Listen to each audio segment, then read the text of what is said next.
Assalamualaikum warahmatullahi wabarakatuh. Innal hamdalillah nahmaduhu wa nasta'inuhu wa nastaghfiruh wa na'udzu billahi min syururi anfusina wa min sayyiati a'malina.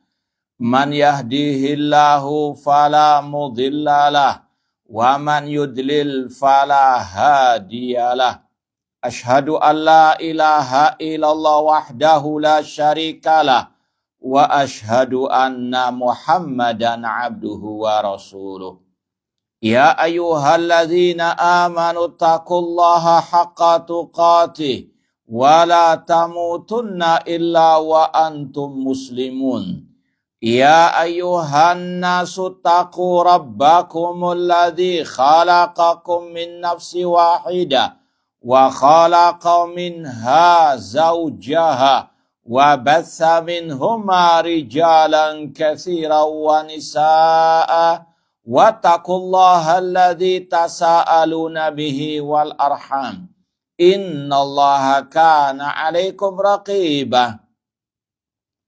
Ya ayyuhalladzina amanu taqullaha wa qulu qawlan sadida yuslih lakum a'malakum wa yaghfir lakum dhunubakum wa may yuti'illaha wa rasulahu faqad faza fawzan 'azima. Amma ba'd, fa inna asaqal hadits kitabullah wa khairal hadi Muhammadin sallallahu alaihi wasallam wa syarrul umuri muhdatsatuha wa kullu muhdatsatin bid'ah wa kulla bid'atin dhalalah wa kulla dhalalatin finnar. Ma'asal muslimin, ikhwani fillah wa akhwati, bapak-bapak, ibu-ibu, saudara-saudari rahimani wa rahmakumullah. Alhamdulillah, segala puji bagi Allah Subhanahu wa taala yang mempertemukan kita kembali dalam kajian ringkasan Sahih Al-Bukhari oleh Al-Imam Az-Zabidi rahimallahu taala. Semoga Allah Subhanahu wa taala senantiasa menambahkan kepada kita ilmu yang bermanfaat dan al-amal as-saleh. Kita masih dalam kitab Al-Adab. Sebagaimana yang sudah kita sampaikan, kewajiban seorang muslim tidak hanya beribadah kepada Allah dalam artian muamalah antara dia dengan Allah, namun ada kewajiban yang lain, yaitu kewajiban antara hamba dengan hamba. Dan ini yang Allah telah firmankan dalam surat An-Nisa ayat 36 yang dikenal dengan ayat Hukukul Asyrah. Ayat tentang 10 hak yang wajib ditunaikan oleh setiap muslim-muslimah. Wa'budullaha wa la tusyriku bihi syai'a wa bil walidaini ihsana wa bidil qurba wal yatama wal masakin. Allah mengatakan beribadalah kepada Allah, jangan berbuat syirik. Ini hak yang pertama. Wa bil walidaini ihsana, dan hendaklah mereka berbakti kepada kedua orang tua mereka. Dan hendaklah mereka berbuat baik kepada karib kerabat. Dan hendaklah mereka berbuat baik kepada anak yatim, orang-orang miskin. Wal jaridil kurba wal jaril junubi wa sahibi bil jambi wa bani sabil wa ma malakat aimanukum. Dan berbuat baiklah kepada tetangga dekat, tetangga yang jauh, dan dengan istri kalian atau teman sejawat kalian, dan dengan ibnu sabil musafir yang habis perbekalannya, dan juga berbuat baik kepada budak kalian ataupun hewan ternak kalian. Inilah yang diwajibkan oleh Allah kepada kaum muslimin untuk mereka melaksanakan 10 hak tersebut. Dan sudah kita lewati kitab Tauhid, ini berkaitan dengan hak Allah. Kemudian dalam bab awal kitab Adab, berbakti kepada orang tua, sudah kita lewati. Kemudian dilanjutkan masalah menjalin tali silaturahim. Ini yang kita sudah sampaikan. Silaturahim ini istilah yang sebetulnya hanya khusus bagi karib kerabat saja. Bukan teman sekolah yang tidak ada hubungan kekerabatan. Maka sebetulnya keliru kalau ada istilah reuni dalam rangka menjalin tali silaturahim.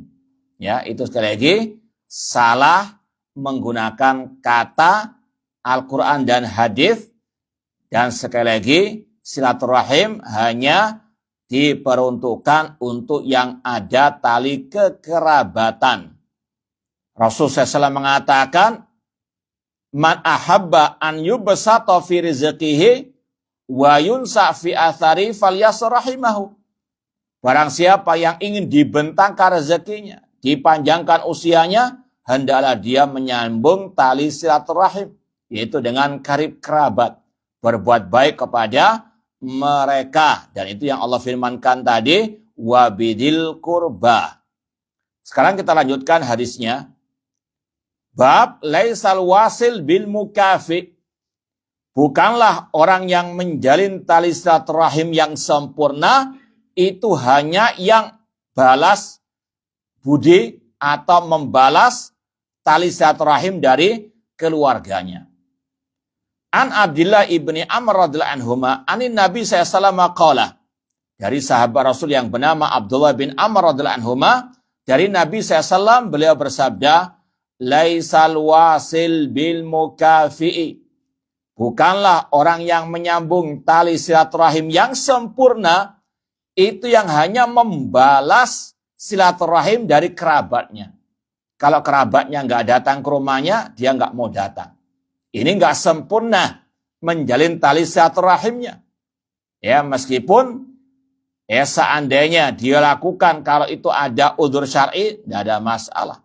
Cuma sebagian orang dia mau mengunjungi saudaranya kalau saudaranya mau mengunjungi rumahnya. Ini tidak sempurna. Kata Rasul, walakinil wasil alladzi idza quti'at rahimuhu wasolaha. Namun orang yang sempurna ketika menjalin tali silaturahim, kalau ada saudaranya yang memutuskan tali silaturahim, tetap dia menjalin tali silaturahim. Ya, terkadang ada namanya manusia, ada kata-kata yang mungkin menjadikan dia tersinggung sehingga tidak mau datang ke rumahnya. Maka seorang muslimah yang bijak hendaklah tetap dia mendatangi rumahnya atau berkomunikasi dengannya, meskipun dia mungkin awal-awalnya agak berat, tapi dia paksakan dalam rangka melaksanakan sabda Rasulullah SAW tadi yang menganjurkan menjalin tali silaturahim. Ya, bahkan kerabat yang kafir pun boleh untuk kita menjalin tali silaturahim dengannya. Dalam urusan dunia tetap berbuat baik kepada mereka.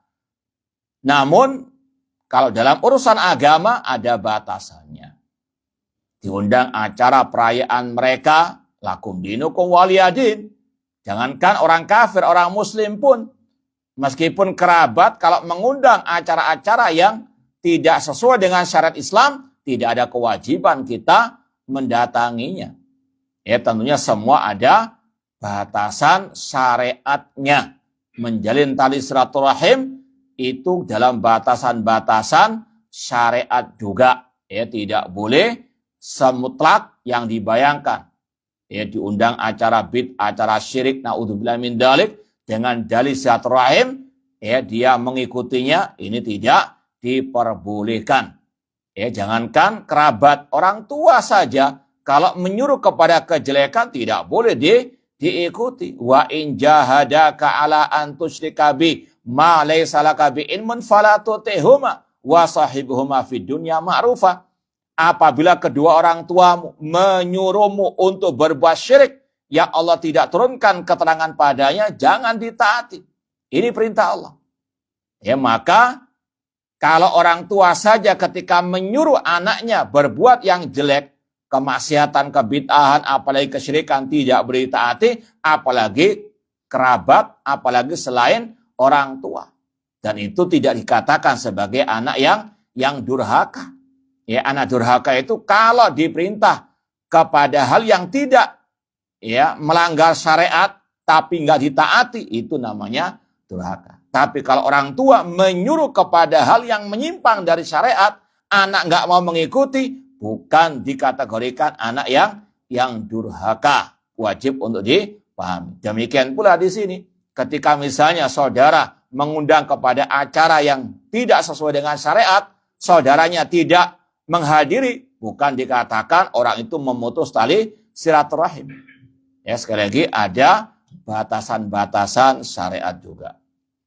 Kemudian bab yang berikutnya, bab rahmatil walad wa takbilihi wa mu'anaqatihi. Bab menyayangi anak kecil, menciumnya dan memeluknya. An Aisyah radhiyallahu anha qalat, dari Aisyah radhiyallahu anha beliau berkata, Ja'a a'rabiyun ila Nabi sallallahu faqala. Ada orang Arab Badui datang kepada Nabi SAW seraya berkata, tuqabbiluna sibyan, apakah kalian, wahai Nabi, mau mencium anak kecil dalam rangka kasih sayang kepada anak kecil tersebut? Fama nuqabbiluhum. Kata orang Arab Badui, kami nggak mau mencium anak kecil. Ya faqala Nabi SAW, maka Nabi bersabda, awah amliku laka an naza'allah min qalbika rahmah. Aku tidak memiliki bagimu apapun jika Allah mencabut dari hatimu rasa kasih sayang. Hadis ini, bab ini dan juga yang setelahnya berkaitan dengan kasih sayang yang harus ada pada diri seorang muslim-muslimah. Ya, di antaranya kasih sayang kepada anak-anak kecil. Rasul mengatakan, laisa minna man lam yarham saghirana. Bukan termasuk golongan kami, kata Rasul, yang tidak menyayangi anak-anak kecil. Bahkan naudzubillah min dzalik, kita lihat beberapa kasus kejadian orang tua naudzubillah min dzalik memukul anaknya sampai mungkin naudzubillah min dzalik pingsan, ada mungkin sampai meninggal dunia, naudzubillah. Gak ada rasa kasih sayang. Padahal nanti akan ada hadisnya, malam yarham la yurham. Barang siapa yang tidak menyayangi hamba-hamba Allah, Allah gak akan menyayanginya. Irhamu man fil ardi, yarhamkun man fis sama. Kasihanilah yang di atas muka bumi ini, diantaranya anak-anak kecil. Maka yang di atas langit, yaitu Allah, akan menyayangi kalian. Ya, sekali lagi, manusia makhluk sosial, berinteraksi dengan berbagai macam manusia. Di antaranya anak-anak kecil. Islam sudah mengatur. Di antaranya wajib mengasihi, menyayangi anak-anak kecil. Dan ketika seorang tua, orang tua atau mungkin kakak, dia mencium adiknya, anaknya yang masih kecil, ini tidak bertentangan dengan ar-rujulah, kesatriaan, kelaki-lakian, ar-rijal. Sebagaimana Rasul, manusia yang paling gagah berani, tapi beliau sangat kasih sayang kepada anak-anak kecil. Bahkan ketika beliau melewati anak kecil yang sedang sedih karena kehilangan hewan ternaknya, yaitu berupa seekor burung, burung pipit mungkin, sang anak tersebut sedih, Rasul menghiburnya. Ya Aba Umair, ma fa'alan nughair. Wahai Aba Umair, ini kunyahnya anak kecil, panggilannya anak kecil. Apa yang dilakukan oleh an-nughair? Yaitu sebutan burung peliharaannya yang mati. Rasul SAW bercanda, menghibur anak kecil tersebut. Ini sekali lagi kasih sayang seorang bapak, seorang kakak atau orang dewasa kepada anak-anak kecil. Sekali lagi dalam rangka kasih sayang, dalam rangka melaksanakan sabda Rasul bahwasanya bukan golongan kami yang tidak menyayangi anak-anak kecil, apalagi anak yatim. Sebagaimana kata Allah tadi, setelah tauhid, perintah bertauhid, meninggalkan syirik, berbakti kepada orang tua, kemudian berbuat baik kepada karib kerabat, wal yatama, kemudian anak-anak yatim, yaitu yang masih belum baligh, yang ditinggal oleh ayahnya. Maka seorang muslim muslimah ada kewajiban menunaikan hak mereka. Ya, memberikan apa yang dia bisa berikan kepada anak-anak tersebut. Ya, meskipun dalam hadis ini intinya tadi, Rasul meskipun pemimpin kaum muslimin, ya meskipun beliau seorang kesatria, gagah berani dalam medan jihad, namun ada rasa kasih sayang kepada anak kecil. Bukan sebagaimana orang Arab Badui tadi, yang memang secara umum mereka ini manusia-manusia yang kasar, yang keras. Ya, namun kerasnya Rasul tidak menghalangi beliau menyayangi anak-anak kecil. Makanya Rasul menegur Arab Badui tersebut, kalau Allah sudah cabut rasa kasih sayang dalam hatimu, aku tidak bisa berbuat apa-apa. Ini celaan Rasul kepada orang Arab Badui tersebut. Hadis berikutnya, An Umar ibn Khattab radhiyallahu anhu, qadima ala Nabi SAW sabyun. Pernah suatu saat ada tawanan perang didatangkan kepada Nabi SAW.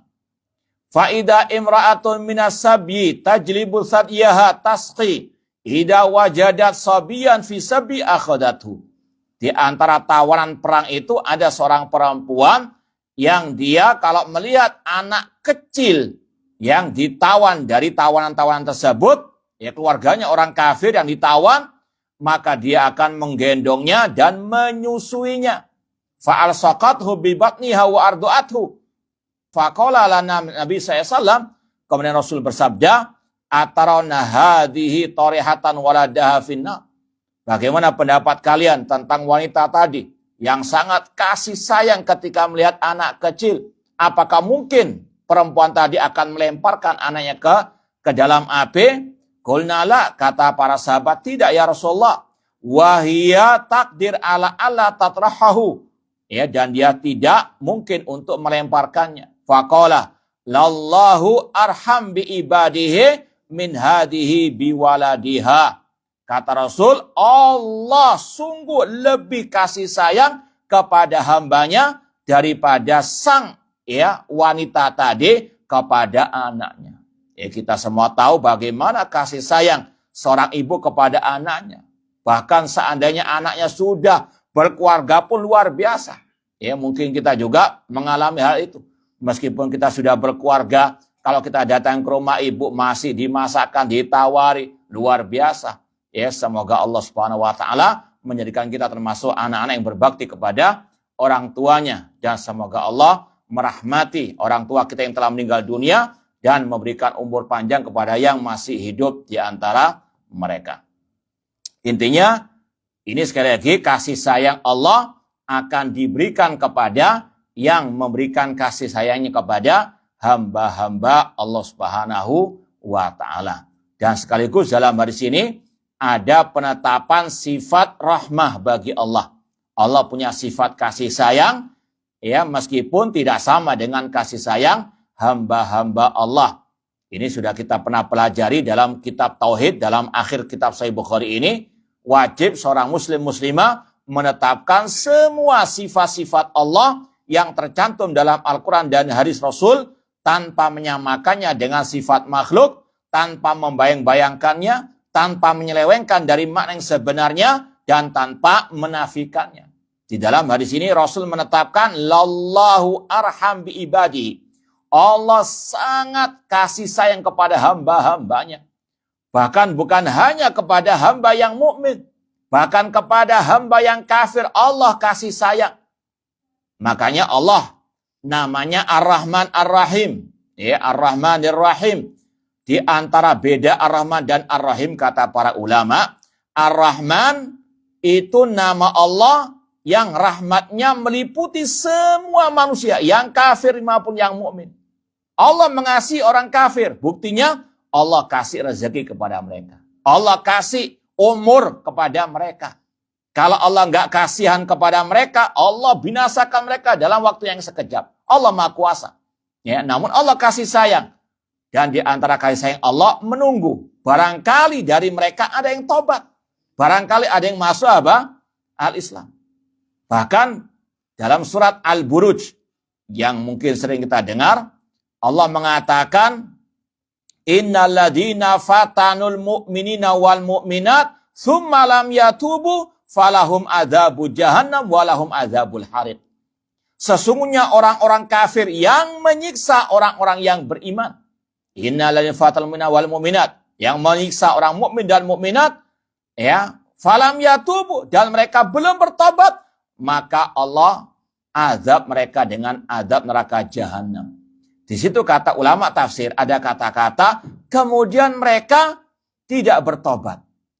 Ini di antara makna ayat ini, kata para ulama, seandainya mereka bertobat, Allah terima tobat mereka.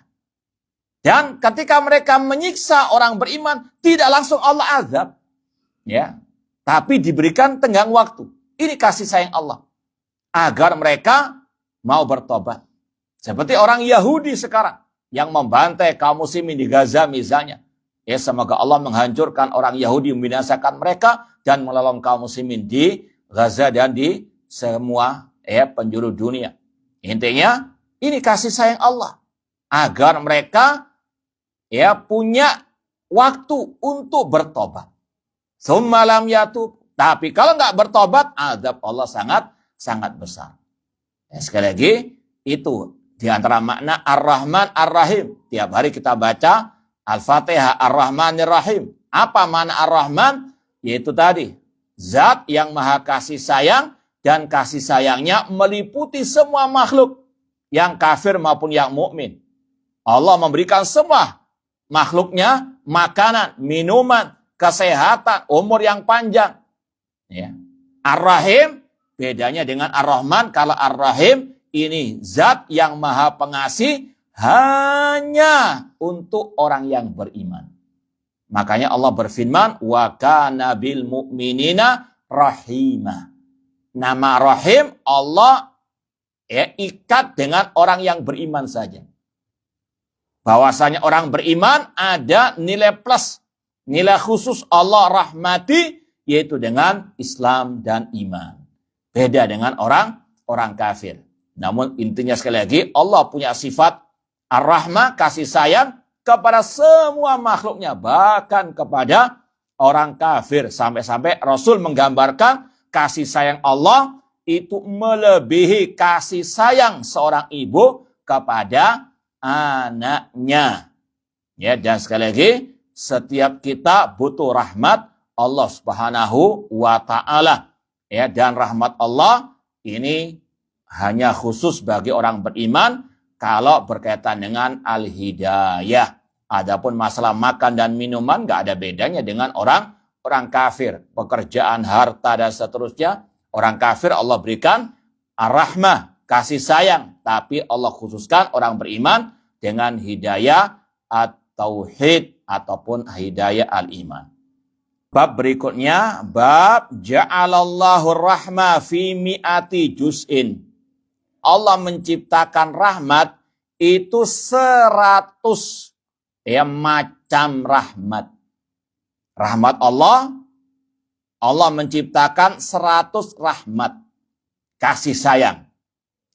Dari Abi Hurairah radhiyallahu anhu qala, sami'tu Rasul sallallahu yaqul. Aku mendengar Rasul sallallahu bersabda, ja'alallahu rahmah mi'ata juz'in. Allah menciptakan rahmat 100 macam. Fa'amsaka indahu tis'atan wa tis'ina juz'an. Yang 99 masih Allah simpan di hari kiamat. Wa anzala fil ardi juz'an wahida. 1 yang hanya diturunkan di muka bumi. Ya, sekali lagi ini yang wajib diimani oleh setiap muslim-muslimah. Allah menciptakan 100 kasih sayang. Dan Allah turunkan 1 saja di bumi, 99 Allah simpan di hari kiamat, tepatnya di surga Allah Subhanahu wa ta'ala. Famin dalikal juz'i yatarahamul khalqu. Dengan 1 kasih sayang yang Allah turunkan di bumi ini, makhluk-makhluk Allah, manusianya, binatangnya, jinnya, mereka saling kasih sayang. Hatta tarfa'ul faras hafiraha an waladiha. Sampai kalau kita perhatikan, kuda itu mengangkat kakinya kalau melewati anaknya, nggak diinjak anaknya. Itu diantara pengaruh satu rahmat yang Allah turunkan di atas muka bumi ini. Khasyata an tusibahu. Kalau rahmat Allah satu saja, ini luar biasa menjadikan manusia bisa hidup ya di atas muka bumi ini. Bagaimana dengan 99? Dan ini memotivasi seorang muslimah untuk berlomba-lomba dalam beramal soleh, menggapai 99 rahmat Allah yang ada di surga kelak.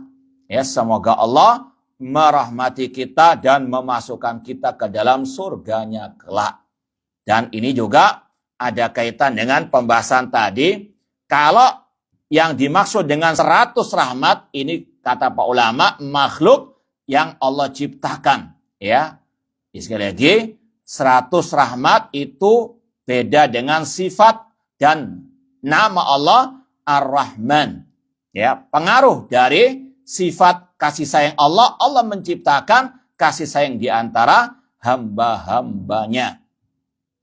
Dan ini sudah kita sampaikan tadi, wajib seorang hamba menetapkan Allah punya sifat kasih sayang dan manusia punya sifat kasih sayang, namun hakikatnya berbeda. Dan sudah kita sampaikan dari awal, tetapkan sifat Allah apa adanya tanpa diserupakan dengan sifat makhluk.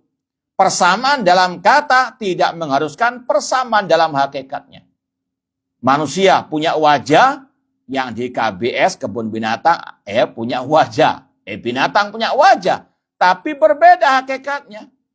Jangankan antara manusia dengan hewan.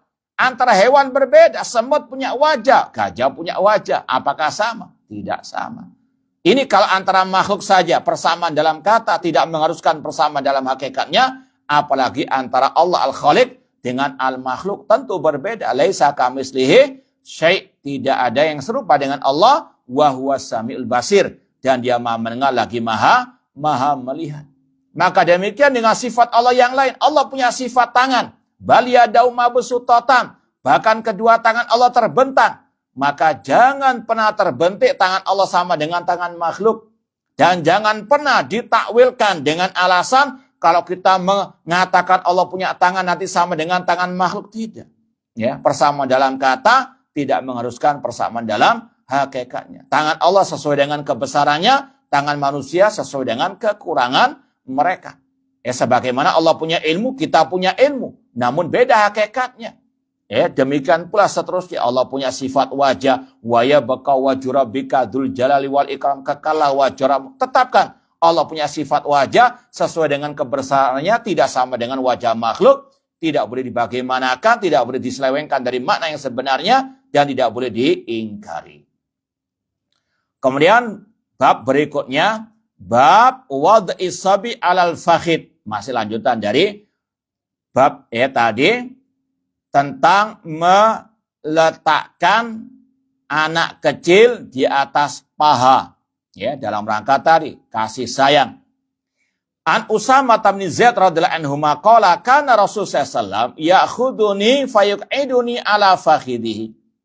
Suatu saat kata Usamah bin Zaid, pernah ketika beliau masih kecil, Rasul SAW mendudukkan beliau di atas paha beliau. Wa yuq'idul Hasan ala fakhidihi. Demikian pula Al-Hasan cucu Rasul juga dipangku di paha Rasul SAW. Summa yadummuhuma. Kemudian Rasul merangkul keduanya. Summa yakul. Seraya Rasul bersabda, berdoa, Allahumma arhamhuma. Ya Allah, rahmati keduanya, Al-Hasan dan Usamah bin Zaid. Fa inni arhamuhuma, karena aku mengasihi keduanya. Ini sekali lagi bagaimana akhlaknya Rasul. Ini bagaimana adabnya Rasul. Meskipun beliau sekali lagi pemimpin umat manusia yang paling gagah berani, tapi ada rasa kasih sayang terutama kepada anak-anak kecil. Baik keluarga beliau sendiri atau di luar keluarga beliau, tetap ada ar-rahmah. Dan ini adalah teladan bagi kita semuanya. Jangan karena kita punya kedudukan, anak kecil mungkin ingin mendekat dengan kita hardik, kita nggak mau mendekatinya, naudzubillah min dzalik, atau kalau istilah kita jaga image, naudzubillah min dzalik. Rasul SAW manusia yang paling mulia. Namun ini yang Rasul contohkan kepada kita, mengasihi anak-anak kecil dan seterusnya. Kemudian bab berikutnya, bab rahmatin nas wal bahaim. Bab menyayangi manusia dan hewan ternak. An Abi Hurairah radhiyallahu anhu qala qama Rasul sallallahu fi salatin wa kumna ma'ahu. Pernah suatu saat Rasul melaksanakan salat dan kita juga ikut bersama beliau. Faqala A'rabiyun wa huwa fi shalah. Ada Arab Badui berkata, Allahumma arhamni wa Muhammadan wa la tarham ma'ana ahadan. Ada orang Arab Badui berkata, ya Allah, kasihanilah aku dan Muhammad dan jangan mengasihi siapapun bersama kami. Falamma salama Nabi SAW qala lil Arabi laqad hajjarta wasi'an. Setelah salam, Rasul SAW mengatakan kepada Arab Badui, engkau menyempitkan yang luas. Yaitu tadi, hanya berdoa untuk Nabi Muhammad dan dirinya saja akan dirahmati. Pada rahmat Allah luas. Ini sekali lagi, Rasul menegur orang Arab Badui yang keliru ucapannya. Dan ini adalah sebuah kaidah dari Nabi SAW. Tidak pernah Rasul mendiamkan kesalahan kemungkaran. Sekecil apapun. Makanya kalau Rasul diam, tidak mungkin itu suatu kemungkaran. Kalau mungkar pasti Rasul mengingkari. Di antaranya ucapan orang Arab Badui. Di antaranya lagi juga ketika ada orang mengatakan Masya Allah wasita, karena kehendak Allah dan karena kehendak Muhammad. Rasul marah mengatakan kata-kata dan dalam ucapan tersebut itu mengandung unsur menyerupakan Nabi dengan Allah Subhanahu wa Ta'ala. Kemudian hadis berikutnya, qala Rasul SAW dari Nu'man bin Bashir radhiyallahu anhuma, qala Rasul SAW, taral mu'minin fi tarahumihim wa tawadihim wa ta'atufihim kamathal jasadi idashtaka udun tada'alahu sairul jasadi bisahri wal humma. Engkau melihat orang beriman dalam kasih sayang mereka, cinta mencintai mereka, kasih sayang mereka seperti satu jasad. Apabila satu anggota tubuh sakit, yang lain juga merasakan sakit, tidak bisa tidur malam, dan merasa demam. Seorang muslim dengan muslim yang lain harus saling berbuat yang baik, harus ada watawasabil haq watawasabi as-sabar. Apalagi mungkin antara teman sejawat, satu kantor misalnya. Kalau ada kesalahan, tegur dengan cara yang baik. Mungkin kalau istilah kita dijapri, jangan malah dirasani, jangan malah dikompori yang lainnya. Naudzubillah min dzalik, jangan ada hasad, iri dan dengki, jangan saling menjatuhkan. Ini sekali lagi yang diwajibkan dalam al-Islam. Ada kasih sayang kepada sesama kaum al-muslimin. Tolong menolong dalam kebaikan, bukan dalam kemaksiatan. Wa ta'awanu 'alal birri wa taqwa. Kalau satu dalam keadaan membutuhkan pertolongan, ditolong. Rasul mengatakan, wallahu fi aunil abdi makan abdu fi auni akhi. Allah senantiasa menolong hambanya jika hamba itu menolong saudaranya. Sekarang kita di atas, namun suatu saat kita akan di bawah, butuh pertolongan. Maka mumpung kita bisa menolong saudara kita, kita tolong. Karena suatu saat pasti kita akan butuh pertolongan. Meskipun niat kita menolong saudara kita agar mendapatkan pertolongan dari Allah Subhanahu wa Ta'ala. Kemudian Rasul mengatakan, man satara musliman satarallahu fid dunya wal akhirah. Barang siapa menutupi aib saudaranya, Allah tutupi aibnya. Apalagi kesalahan pribadi, kesalahan privasi, hanya kita yang tahu, jangan disebarkan. Kita yang akan berdosa. Kasih sayang kita kepada dia, kita nasihati. Entah dia laksanakan atau tidak, hidayah di tangan Allah. Jangan sampai kesalahan yang privasi kita sebarkan, ini kita yang akan menanggung dosanya. Apalagi ditambah-tambahi dengan gosip-gosip yang lain. Rasul mengatakan, man qala fi mu'minin ma laysa fihi askanahu radatal khalbal hatta yakhruja mimma qala. Barang siapa mengatakan tentang saudaranya yang tidak ada pada saudaranya, alias menuduh dengan tuduhan dusta, maka pada hari kiamat Allah akan tempatkan dia di tempat kotorannya, penghuni api neraka, sampai dia bisa keluar dari tuduhannya tersebut. Na'udzubillah min dzalik. Kemudian hadis yang terakhir, ma min muslimin gharasa gharsan fa aqala minhu insan aw daba illa kana lahu shadaqah. Tidaklah seorang muslim menanam suatu pohon, suatu tanaman, lalu dimakan oleh manusia atau oleh binatang, kecuali baginya sedekah. Antum nanam pohon, kemudian pohon mangga misalnya, seandainya dimakan codot, pahala dapat. Gak usah marah, ya, gak usah ngerundel. Itu pahala, niatkan untuk apa? Sedekah. Entah sedekah untuk yang lain, tetangga, untuk sahabat, atau untuk binatang, dapat pahala. Ya, apapun itu. Sekali lagi, ini kasih sayang Allah kepada hambanya ketika hamba itu menyayangi makhluk-makhluknya. Dan yang terakhir, Nabi bersabda, malam yarham la yurham. Barang siapa yang tidak menyayangi makhluk hamba-hamba Allah, dia tidak akan disayangi oleh Allah Subhanahu wa taala. Wallahu taala a'lam. Ini yang mungkin bisa kita sampaikan. Barangkali ada yang mau ditanyakan, tafadhalu.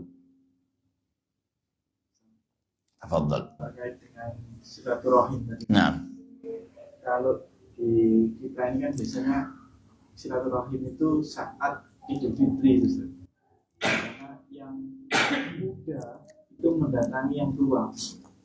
Nah, ini apakah sesuai atau gimana? nah. Karena yang tua biasanya nggak mau kalau mendatangi yang muda. Ya, dalam Islam silaturahim kata para ulama ini juga ada istilahnya bahasa al-urf, sesuai dengan kebiasaan masyarakat setempat. Ya, contoh ya, kalau silaturahim kadang kita bawa oleh-oleh misalnya ya. Mungkin ini contoh saja, mungkin orang-orang kita misalnya nggak terlalu suka dengan makanan khas Arab. Paham ya? Secara umum ya, secara umum. Ya, kemudian kita karena dari Arab kemudian apa? Ngasih oleh-oleh apa?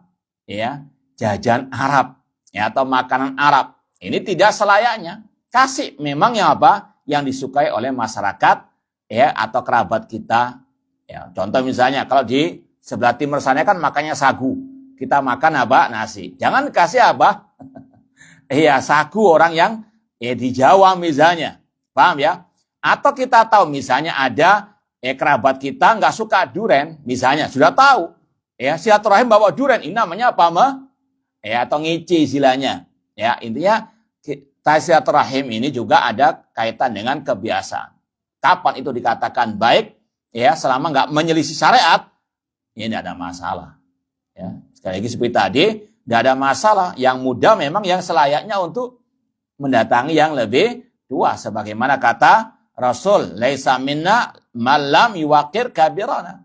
Bukan dari golongan kami yang tidak menghormati yang lebih tua. Meskipun ya seandainya yang muda tidak mau, selayaknya yang tua juga harus memahami untuk menarik mereka kepada Islam, kepada tali satu ar-rahim. Ya, meskipun memang yang muda yang lebih layak untuk mendatangi yang tua, bukan yang tua mendatangi yang muda. Ini secara umum. Tapi seandainya yang muda belum datang, ya nggak apa-apa, nggak ada masalah juga, nggak terlarang sebetulnya yang tua datang. Ya, cuma memang yang lebih utama memang yang muda yang datangi sebagai bentuk penghormatan. Wallahu ta'ala. Cuma tadi juga tidak selayaknya silaturahim hanya pada waktu Idul Fitri itu kalau memang tempatnya dekat. Ya, namun kalau jauh-jauh memang nggak ada biaya ataupun hanya memang waktunya mudik Lebaran, nggak ada masalah. Cuma kalau tempatnya dekat, ya selayaknya lebih dari sekali setahun. Wallahu a'lam. Meskipun silaturahim tidak terbatas hanya pada waktu Idul Fitri. Wallahu ta'ala. Kalau Lebaran itu sekalian kayak reunian keluarga ada trahnya itu bergantian per tahun.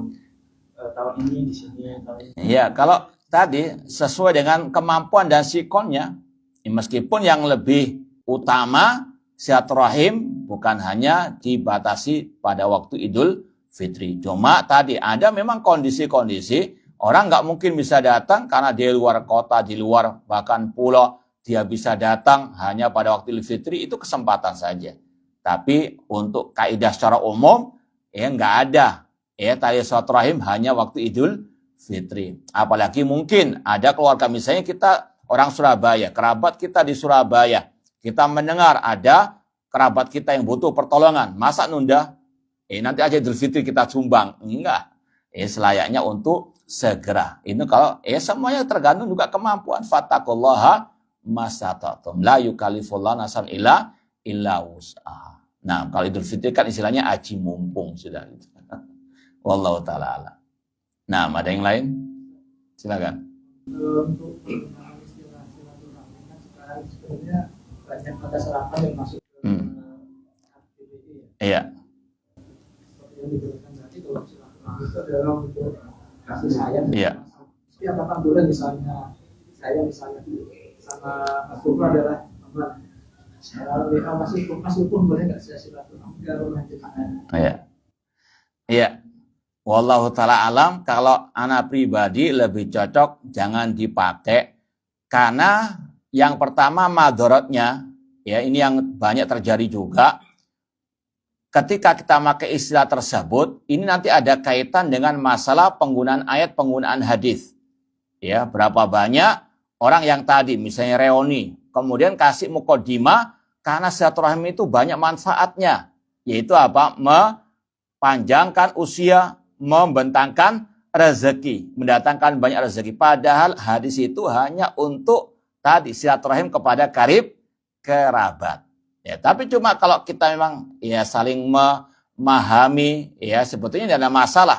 Cuma nanti suatu saat kalau kita nggak putus rantai kesalahan ini, bisa nanti sampai turun temurun.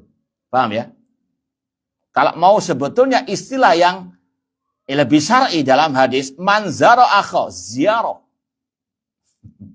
Ya, itu sebetulnya kalau dalam istilah hadis, Rasul mengatakan barang siapa yang menziarahi saudaranya, Allah akan, malaikat akan mendoakannya. Ya, makanya itulah. Iya. Ya, makanya makanya dari awal ini insyaallah sudah pernah kita sampaikan dari awal. Ada beberapa kosakata bahasa Arab yang diadopsi ke dalam bahasa Indonesia, maknanya berbeda. Ya. Jadi makanya kalau kita sudah paham, makanya kita katakan lebih baik tinggalkan istilah itu. Karena mungkin kita sekarang paham, tapi mungkin nanti suatu saat generasi yang berikutnya tetap memakai itu. Dan fatalnya tadi, digunakan untuk hal yang salah. Apalagi pakai ayat, pakai hadis. Contoh yang lain. Istilah fitnah. Ya, kan dalam bahasa kita fitnah itu artinya apa? Menuduh orang lain. Jangan kamu memfitnah saya.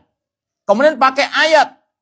Ya, karena Allah berfirman, al-fitnatu asyaddu minal qatl. Menfitnah lebih kejam daripada membunuh. Padahal ayat itu kata-kata fitnah bukan yang dimaksud oleh orang kita. Fitnah dalam ayat itu artinya kekafiran. Kekafiran lebih kejam, lebih parah daripada pembunuhan. Secara logika saja, kalau kita tanya ke orang itu, kalau pakai ayat itu, katanya menfitnah lebih kejam daripada membunuh. Anda lebih baik difitnah atau dibunuh? Ya kan? Secara logika, membunuh apa lebih kejam daripada sekadar menfitnah. Ini sekali lagi, kesalahan istilah ini, ya, yang kita khawatirkan tadi. Salah menggunakan ayat, salah menggunakan apa? Ya, hadis. Ya, tali silaturahim kepada karib kerabat, keutamaannya banyak. Ya, namun ketika kita sudah salah, ya, pakai istilah tersebut untuk selain kerabat, ini salah menggunakan apa? Ayat-ayat. Contoh-contoh yang lain. Kata para ulama, ayat hadis yang menyebut ilmu dan keutamaan ilmu, itu hanya keutamaan ilmu agama. Paham ya? Rasul mengatakan, man yuridillahu bi khair yufaqihu fiddin. Barang siapa yang Allah kehendaki kebaikan padanya, Allah pahamkan dalam urusan agama. Kaidahnya setiap ilmu yang tercantum dalam ayat, dalam hadis, yang ada keutamanya itu hanya ilmu agama. Paham? Nah, kalau misalnya ada guru matematika, guru komputer datang ke kelas, wahai anak-anakku, rajinlah belajar karena Allah berfirman, yarfa'illahu ladina amanu minkum walladzina utul ilma darajat. Allah mengangkat derajat orang beriman dan yang diberi ilmu. Apakah benar? Penempatan ayat tadi salah. Meskipun kita tidak melarang atau tidak menafikan pentingnya ilmu matematika. Cuma jangan pakai ayat, jangan pakai hadis tentang masalah keutamaan ilmu. Sama dengan tadi. Kalau Anda mau memakai silaturahim, ya secara asal tidak ada masalah selama saling memahami. Maksudnya akan datang, paham? Mau mendatangi, mau mengunjungi.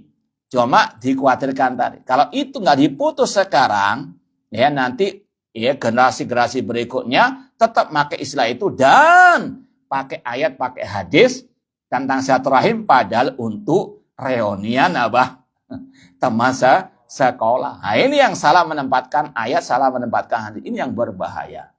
Masih banyak contoh-contoh yang lain. Seperti ziarah tadi. Ya, kita sekarang ini gencar memang menyampaikan.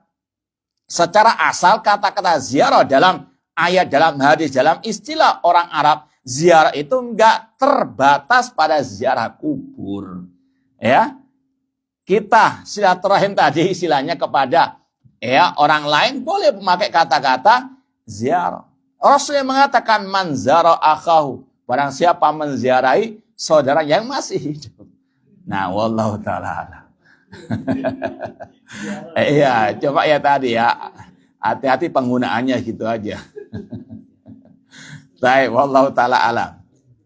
Ada yang lain atau cukup? Ya, silakan.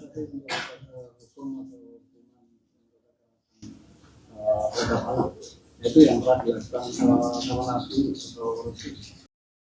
Ya, Rasul SAW pernah bersabda, muru auladakum bis sholati lisab'in.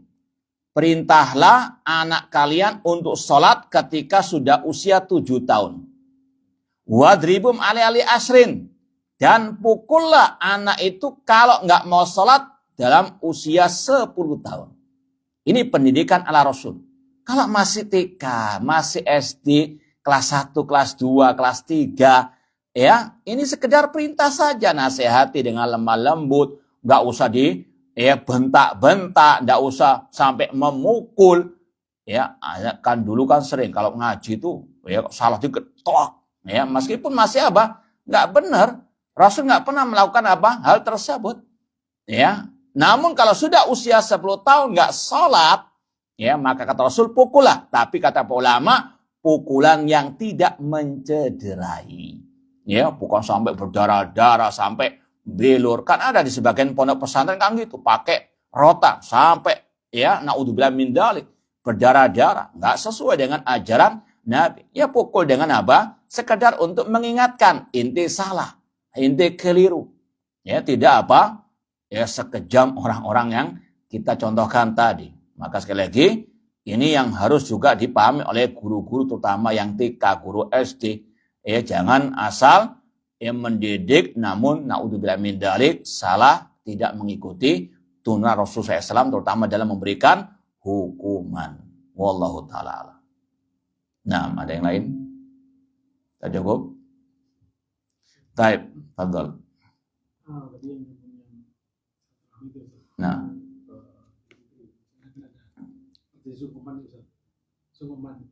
itu masuk huruf atau gimana? nah, huruf kita dalam Islam pertengahan dalam segala hal. Adat masyarakat itu bisa kita pakai kalau nggak bertentangan dengan syariat Islam. Ya, adapun orang datang kepada orang tua dalam keadaan sujud, sampai mencium kakinya, ini dilarang oleh Rasulullah SAW. Sujud dan ruku hanya untuk Allah. Ya, Rasul SAW pernah bersabda, "Lau kuntu amiran ahadan an yasjuda li ahadin la amartul mar'ata an tasjuda li zaujiha." Seandainya aku mau memerintahkan orang untuk sujud kepada yang lain, aku perintahkan seorang istri sujud kepada suaminya. Seandainya boleh. Namun intinya apa? Tidak boleh sujud kepada siapapun kecuali kepada Allah. Meskipun kepada orang tua. Nah, itu kebiasaan yang tidak sesuai dengan syariat Islam, maka tidak boleh dilakukan. Makanya Islam sekali lagi pertengahan. Kebiasaan masyarakat yang enggak sesuai dengan syariat Islam wajib ditinggalkan. Yang enggak bertentangan silahkan lakukan, bahkan didukung oleh Islam seperti tadi. Ya, kalau kita misalnya yang muda memang lebih layak untuk menghormati yang lebih tua, yang lebih mendatangi. Itu sekali lagi secara apa? Adat kebiasaan itu dibolehkan. Cuma sampai berlutut, sampai ya tadi sungkeman sujud ya atau bentuk rukuk, ini tidak dibolehkan dalam al-Islam. Rukuk dan sujud hanya untuk Allah Subhanahu wa taala. Baik. Gimana?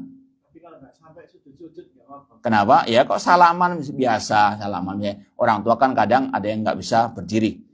Kita duduk, kita cium, nggak ada masalah karena ada uzur. Kan beda yang dengan sengaja memang apa? Tadi kan, kalau memang sungkeman memang untuk apa? Dalam kondisi seperti itu. Orang tua masih bisa berdiri tetap disuruh apa? Ya apalagi sampai mencium kakinya dengan alasan surga di telapak kaki. Ini nggak benar. Ini kalau kondisi seperti tadi kita lewat ada orang tua kita mungkin naik kursi roda, nggak mungkin kita yang menyalami dalam keadaan mungkin berdiri. Kita apa? Dalam kita cium tangannya dalam keadaan duduk nggak ada masalah. Ini di luar apa? Kesengajaan. Dan tapi kalau tadi kan memang sengaja untuk rukuk dan sujud. Kenapa? Iya, namanya manusia kan ada kesalahan. Kalau kita sudah tahu sekarang yang hak, yang benar, ya sudah kita istighfar. Iya, sampai mencuci kaki kemudian diminum airnya, ajaran dari siapa? Nah, ya sekali lagi, ya dalam Islam itu tidak dilarang mengikuti kebiasaan masyarakat selama nggak menyelisihi ayat dan hadis. Ya, dan kalau memang itu jelas menyelisih ayat dan hadis, kewajiban kita taat kepada Allah dan Rasul sallallahu alaihi wasallam. Wallahu taala alam, ini yang mungkin bisa kita sampaikan. Kurang lebihnya mohon maaf. Wa jazakumullahu khairan. Aqulu qouli hadza wa akhiru da'wana anil hamdulillahirabbil alamin. Wassalamualaikum warahmatullahi wabarakatuh.